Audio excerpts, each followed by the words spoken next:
Finding a new therapist can feel really scary, finding somebody you're going to share your most intimate secrets with. Stick around, I'm going to share 5 easy tips for finding an EMDR therapist. If you're new to my channel, my name is Barbara Heffernan. I'm a psychotherapist and an approved EMDR consultant. And I started this YouTube channel to help people who struggle with anxiety and trauma to live happier lives. Please subscribe to my channel and hit the bell to be notified every Tuesday when I release a new video. Whether it's your first time looking for a therapist or you've been in therapy for a long time but need to find a new therapist, it can be a daunting task.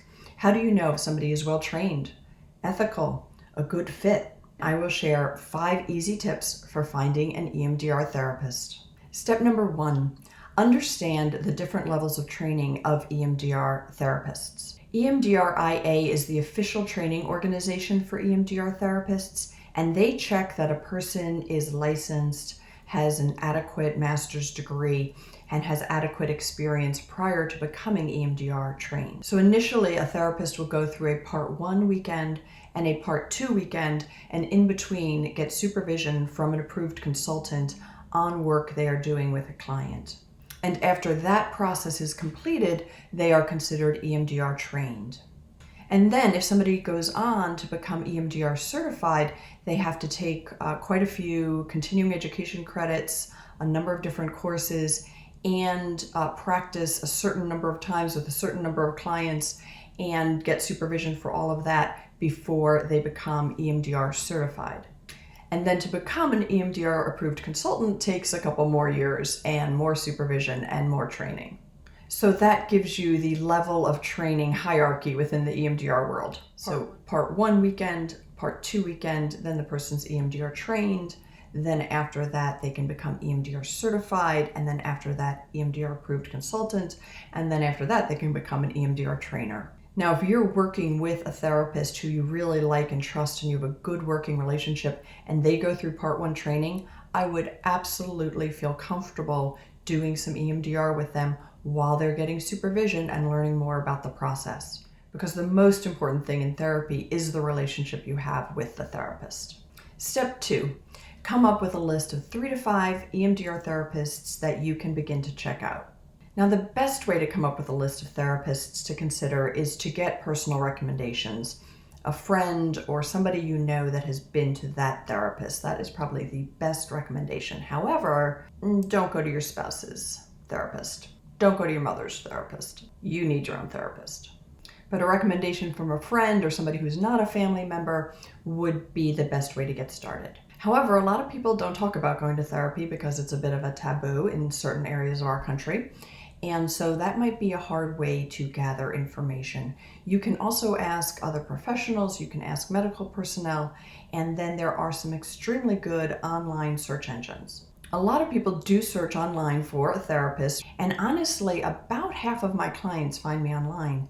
And I find that when they find me online, they have read my website, they've read things that I've written, they already feel a personal connection to me, and generally it ends up being an excellent fit because you really can get a good sense of the therapist from what they've written online. So there are 2 search engines that I recommend for this step, and I'm going to walk you through both of them. One of them is the EMDRIA.org website, and that one actually works internationally. So if you live overseas, not in the United States, then this might be the best search engine for you to use.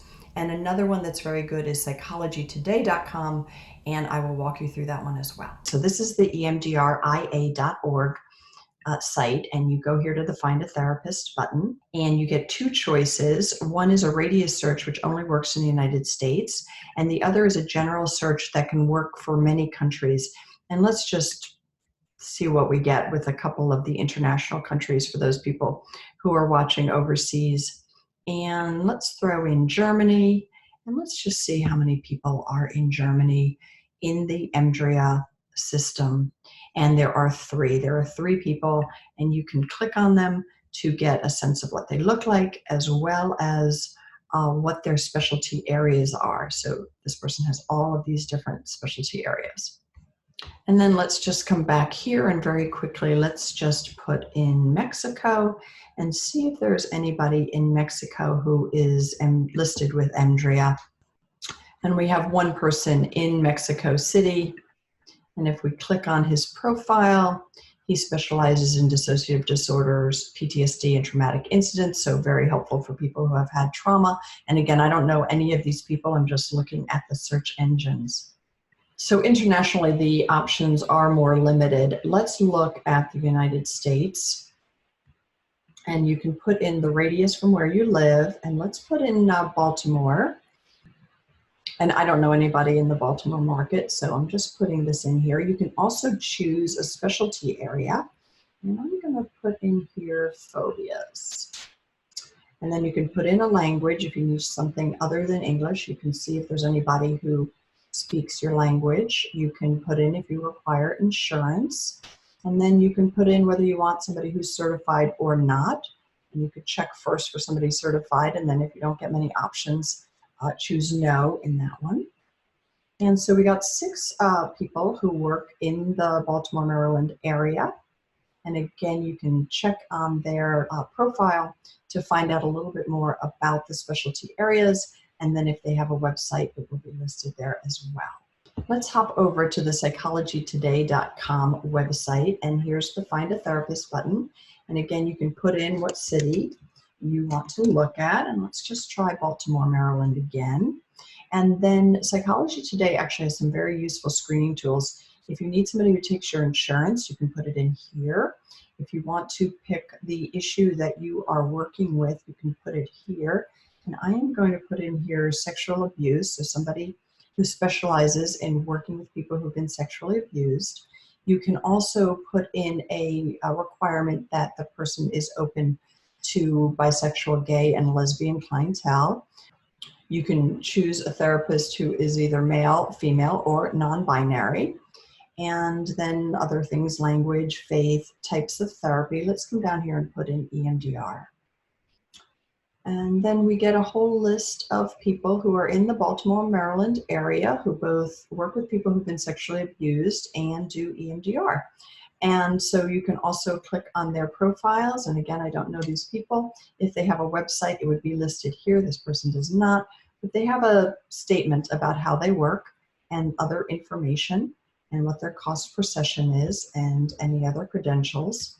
And so that can also be a very good tool for coming up with your 3 to 5 names of people that you want to talk to. Step number 3, affordability. This is a toughie.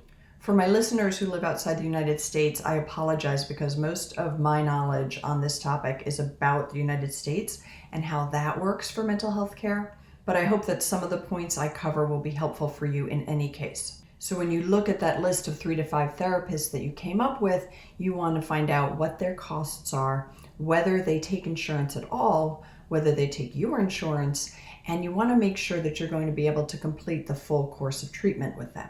Now, many EMDR therapists do not take any insurance, particularly if you live in a high-income area, but more and more therapists who take insurance are getting EMDR trained. So it is more and more possible to find somebody who takes your insurance who has EMDR training. And then more and more clinics are also offering EMDR therapy. Many areas of the United States have local mental health clinics. So if affordability is a problem for you, you can call your local clinic and find out if they offer EMDR therapy or if they know some nonprofit agencies that do in your area. Another thing to consider is that many therapists will offer a sliding scale. Not all, but some do, and you can always ask. EMDR therapy tends to be shorter term than other therapy modalities, but it really depends what issue you're going into therapy for.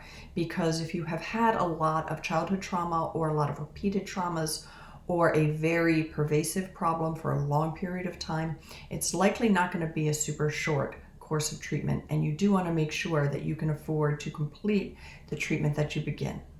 Point number 4, find out if the therapist has specific training in the particular issue that you are going into therapy for. Now, if you're going into therapy for a life transition, for a divorce, for a fairly common thing, then this may not be as important for you because most therapists will have experience with that. But if you have complex PTSD, if you have dissociation, I would definitely suggest finding a therapist who also has a specialty in those areas.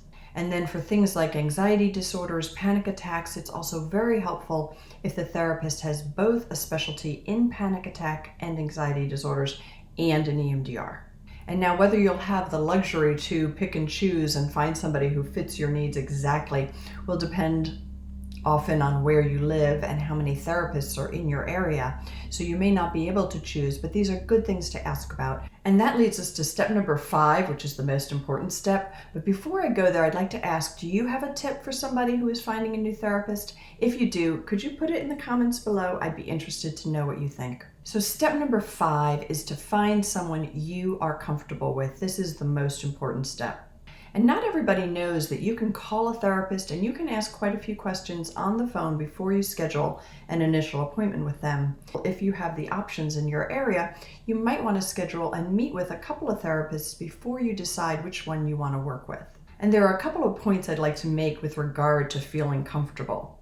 Because therapy is not always comfortable. The therapy process itself is not always comfortable. And if it is always comfortable, you might be avoiding the work you really need to do to get where you want to go. So you want to feel super comfortable with the therapist. You want to feel like they're not judging you, they're not harsh, that they understand you, that they listen really well. And keep in mind that if they're doing their job is not always to make you feel comfortable with the process. They may ask questions that dig a little deep. They might challenge you in certain ways. Therapy itself is not always a comfortable process. And the other point I'd like to make about feeling comfortable is boundaries. Boundaries are super important. In fact, I could do an entire video on boundaries. And in fact, if you're interested in me doing a video on boundaries, could you click this little poll above and let me know?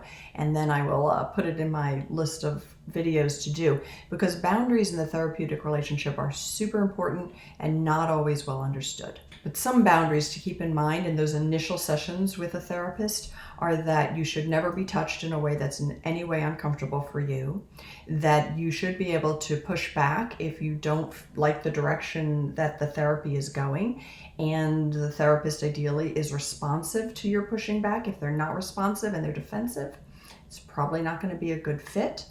And then the therapist should not be spending a lot of time talking about themselves. And sometimes when you first meet someone, you're really used to, you share a little, they share a little. That's not what's supposed to happen in therapy. So sometimes clients feel more comfortable initially if a therapist is sharing about themselves, but that's really not a road you want to go down. Generally, the way we are trained in therapy in terms of being a therapist and what we share about ourselves is that anything at all that we share about ourselves has a therapeutic point. It is for the benefit of the client, not for our benefit. So I hope that these 5 easy steps to find an EMDR therapist are helpful to you. And EMDR therapy can be a very, very powerful, very helpful therapy technique. So I really encourage you to pursue this. And if you'd like to know more about how EMDR works, I have a number of other videos on EMDR, including how does EMDR work? And if you'd like to access some free online resources, I have a free course called the mini-series. It is 3 techniques and guided visualizations, exactly what I walk clients through in my office to help them emotionally regulate and to give them some tools prior to starting EMDR therapy. And that is available on a link in the notes below. Also below is a link to my newsletter if you'd like to stay in touch. And if you found this video helpful, please give it a like. That helps me know that I'm on track and motivates me to keep making some more videos. And I look forward to seeing you the next time.